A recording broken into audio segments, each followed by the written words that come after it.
और हज और उम्रे की सादत हासिल करना किसी भी मुसलमान के लिए किसी नेमत से कम नहीं है। पंजाब के शहरों कबीरवाला और झंग के 2 नौजवानों ने जदीद दौर के तमाम वसाइल के बावजूद पैदल जाकर उम्रे की सादत हासिल की है।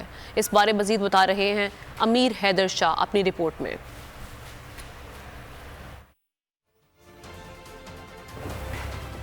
तो नजर आ रहा है सामने लिखा हुआ है जुल्म मिटने के लिए 2 चीजों से मिटेगा भाई। एक अदल की कुर्सी पे जो लोग बैठते हैं ना, वो अदल के हिसाब से फैसले करने लगे। दूसरा, कौम निकल खड़ी उस जुल्म के खिलाफ, तो जुल्म खत्म हो जाएगा। या इन दोनों में से कोई एक चीज हो जाए या दोनों हो जाए। अगर 420 का मुकदमा था, उस वक्त अदलिया में जो लोग बैठे हुए केस देख रहे थे, वो पूछते ना यार चीट हुआ कौन है। जब उनको दिखता कोई चीट नहीं हुआ, केस खत्म कर देते। तो जालिम जुल्म कर ही नहीं पाता। 9 जजेस ने नोट बिफोर किया मेरे केस को यार, 1.5 साल चला। शख्सी जमानत का केस, सेम केस इस्लामाबाद में कर दिया। एक ही इल्जाम पे 2 केस हो नहीं सकते भाई।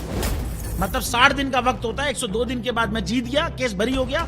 102 दिन के बाद अपील फाइल की, एक्सेप्ट कर ली। नहीं करते ना एक्सेप्ट, खत्म हो जाता ना जुल्म यार। भरी अदालत में मुझे बरी कर दिया, फिर पता नहीं क्या हुआ 2.5 घंटे बाद का नोट बिफोर।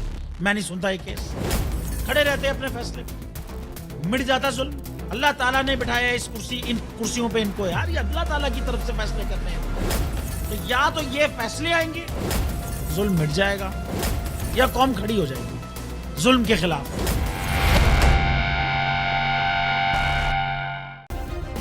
सब्सक्राइब करें और बेल दबाएं ताकि कोई खबर रह न जाए।